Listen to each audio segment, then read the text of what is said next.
Hello, I'm Komilla Sutton, and today I'm talking about Saturn. Saturn, Sanskrit name is Shani, and Shani means slowly, deliberately, second by second. And this is why Shani is difficult to deal with, because he surely and slowly gives his effect. He's the most, dreaded planet in India especially, but people are always scared of what Saturn will do. But actually, it's not really understanding his nature.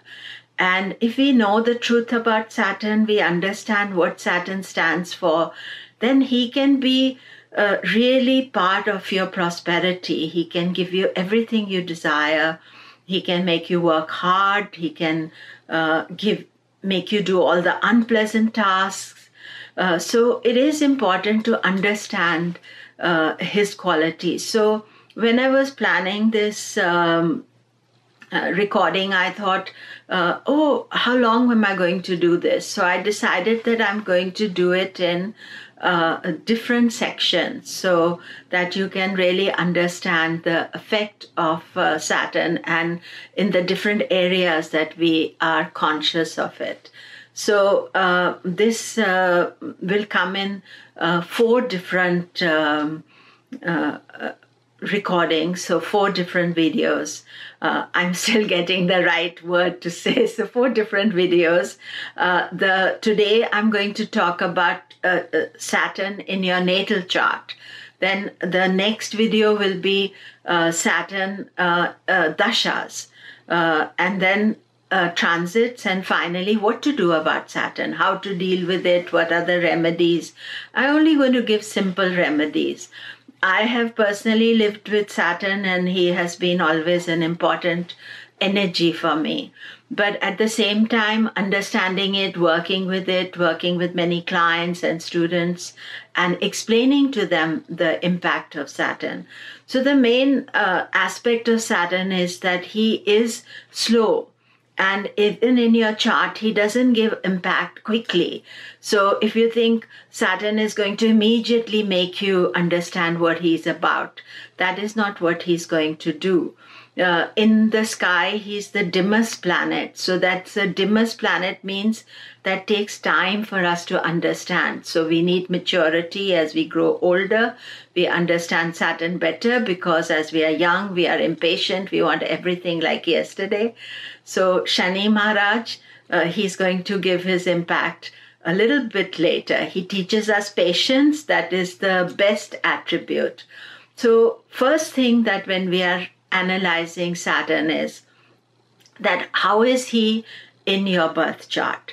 According to each lagna, that is the basics of Vedic astrology. Every lagna has planets that are good for them or not. So that way, Taurus and Libra are lucky because Saturn is their best planet. Capricorn, Aquarius, they are, he's the lagna lord, and Gemini, Virgo, they can deal with everything. Mercury is very flexible and he's happy with Shani. He's friend of Saturn as well. And then the other 6 lagnas don't always get along with Shani. But what to do? Everybody has a Saturn, so we have to learn to live with him, to work with that energy. So, you should not worry whether he's a good planet for your lagna or not. Of course, if he's a good planet, you can work with his energy. But I get equal amount of people getting upset with Shani, with the Taurus or Libra lagna. But we have to understand that. Then secondly, what is his dignity? If you have Saturn exalted, you could have Saturn debilitated in enemy sign, friend sign. So there are different aspects of its dignity. Exalted Saturn is very strong. He's slow. He's patient. He'll balance everything. But debilitated Saturn wants to rush, do everything quickly. But we have to understand everything. We can work with it, develop it. Then what is the house position? Generally, rule of thumb is 6th, 8th and 12th house position of Saturn. from the ascendant or from your moon sign is not the best position.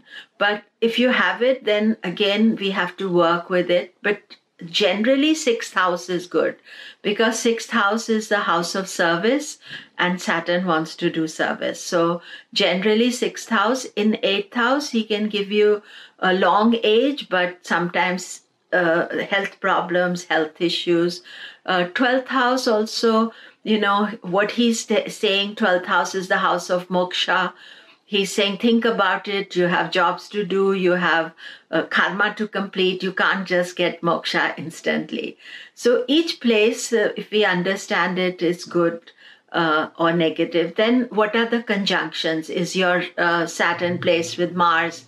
Is he placed with Mercury? Is he placed with Jupiter? Saturn, Jupiter come together once every 20 years.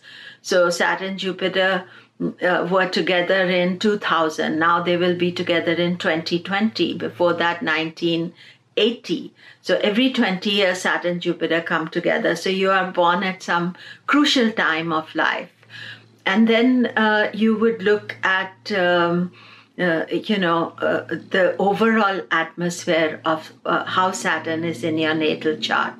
And the most important thing about Saturn is its drishti, his aspect.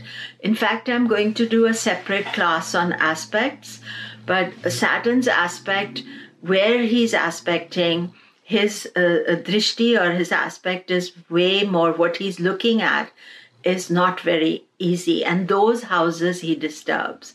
So he will aspect the 3rd house from itself, 7th and 10th house from itself.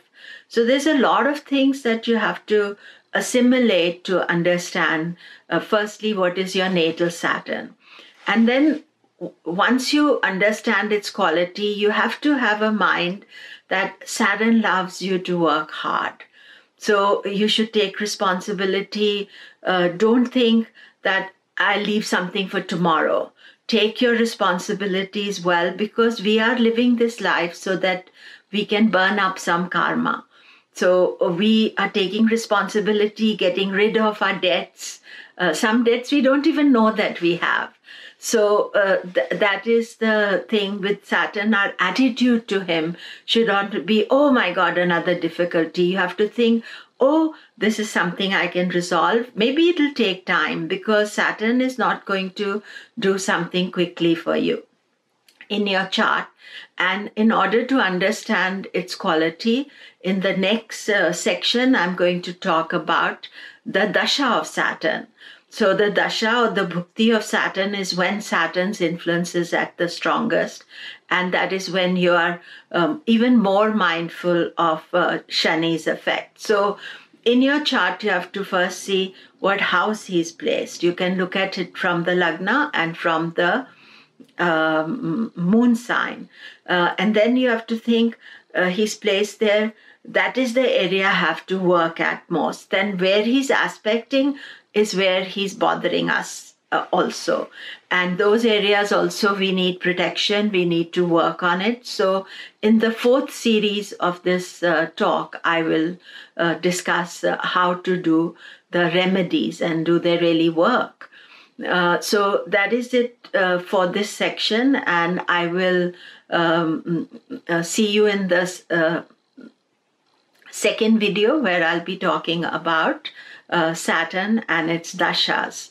Thank you for listening again, and please do like this video and also subscribe to my channel and go to my website www.komilla.com and see, I have lots of things. I have also articles and things that you can see, and I appreciate so much that you are listening to me. Thank you very much.